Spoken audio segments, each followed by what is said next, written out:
Ayan. Hello, magandang hapon po sa inyong lahat. Ito naman po ang inyong lingkod, ang Munting Tinig. Kamusta po kayo dito sa TikTok? Okay, sana'y nasa mabuti kayo kalagayan. Ang pag-usapan natin ay ayon. Kahapon ang tapang-tapang ng mga nagarali. Nagmamaskara pa. Sumunod sa udyok ng isang rapper. Magrally naka-mask. Kasi kuno may pinaglalaban. So, nung nahuli, mga minor de edad pala. So, kawawa ang mga magulang. Dahil hindi kaya basta-basta. Kakasuhan pa kayo ng arson. Kakasuhan pa kayo ng public disturbance. Samut-sari pa. O baka mamaya, pati terorismo.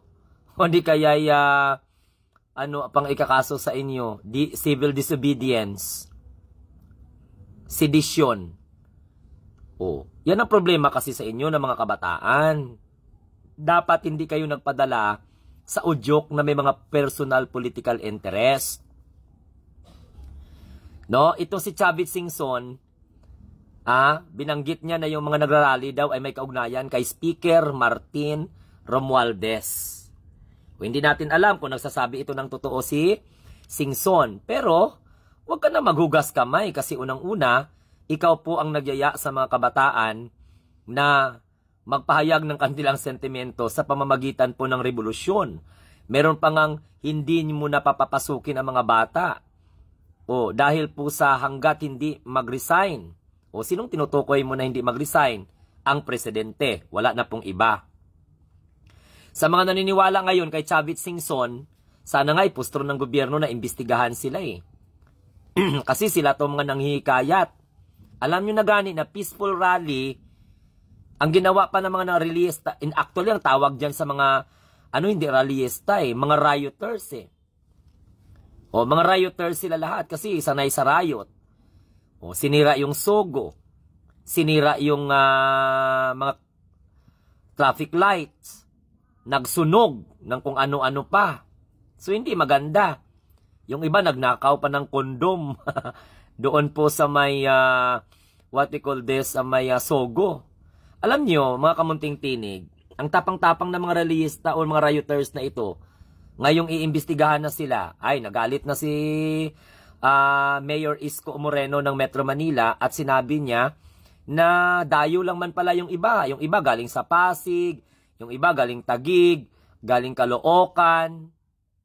Pwede naman kayo magpahayag ng pagkadiskontento ninyo sa gobyerno, pero hindi naman sa mga bagay na yan. Alam nyo na gani na ang September 21 ay itinakdang rally po ng iba't ibang mga non-government agency at iba pong mga grupo at saka individual na kung saan ay talagang para po ipaalam sa taong bayan ang kanilang pagkadismaya, ang kanilang galit, ang kanilang puot doon sa mga nagnakaw ng pondo ng taong bayan.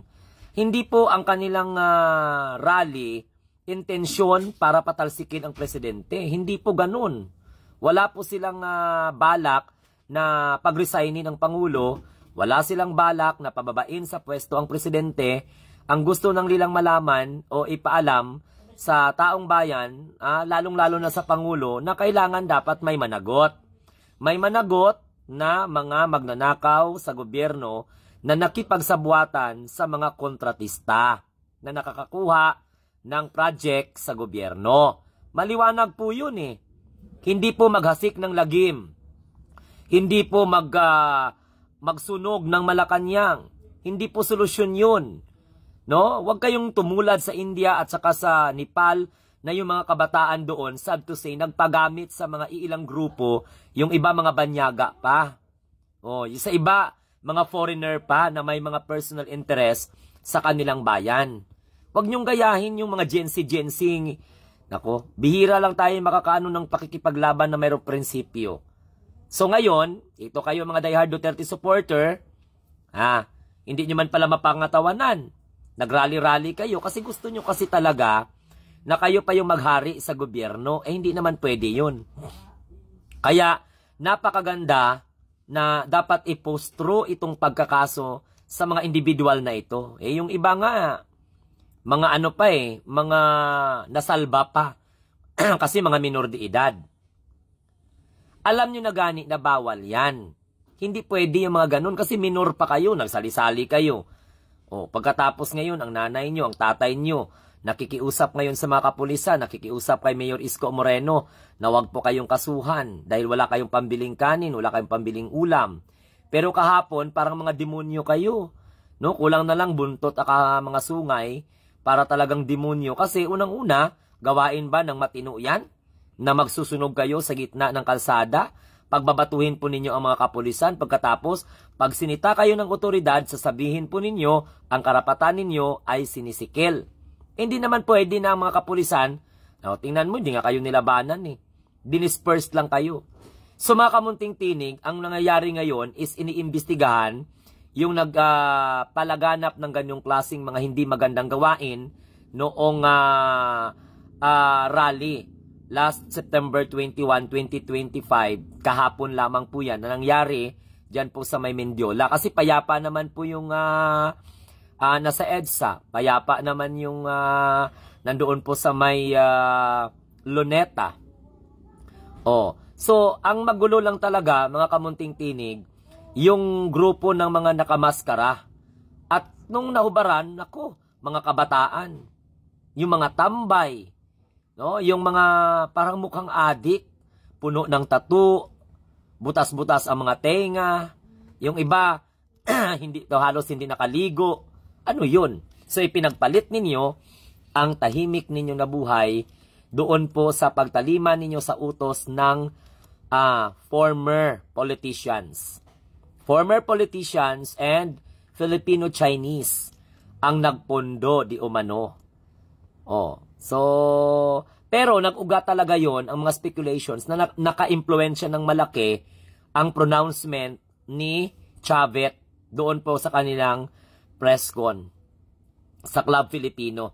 Yun po ang sinunod ng mga kabataan. Kasi may nagturong matanda Kasi ito mga walang kamuwang-muwang to. Basta ang utos lang, pag magkaipitan pag magkahulihan, sabihin nyo talaga, tambay lang kayo dyan, nakiisyoso lang kayo, nakirali lang kayo, wala kaming dyan, wala kaming kasalanan dyan, wala kaming participation. Umubra na yan. Kung baga kumita na yung ganyang klaseng mga reasoning. Ang totoo talaga, alam ninyo ang inyong ginagawa at alam ninyo kung sino po ang nag-utos sa inyo. Kaya, yung mga kabataan dyan, para wag kayong madiin, magtistigo na kayo. Isumbong ninyo ang mga politiko na nagpondo po sa inyong rally. Bakit nagiging marahas kayo? Okay na maayos na sa Luneta, ang saya-saya na. Ang nag-iingay lang doon sa EDSA sa may Robinson, ayun, mga kampo ni Topacio at saka ni Celes. Dyan sa Mendiola, tatahi-tahimik, tapos bigla kayong sumulpot, bigla kayong ng away sa mga kapulisan. Naturalmente, papanatilihin talaga ng mga pulis yung peace and order. Para at least, each group mayroong advantage, no? Hindi mapapahamak yung isa, hindi rin mapapahamak yung isa. Safety ang inaalala ng ating mga kapulisan. Kaya nga po, ang ginamit po nila ay maximum tolerance. Na kahit ano mangyari, yung iba putok na yung ulo, yung iba nasisiraan na, napipilayan na. Paano, ito mga grupo ng mga nakamaskara, gusto lamang po makikipaglaban, bakit talaga sa korupsyon, bakit kailangan humantong sa punto na isipan ninyo na sunugin ninyo ang Malacanang? Kasi nga, dala-dala pa kayo ng one piece na flag. Hindi po maganda. Daw mga pirata ang dating nyo ba?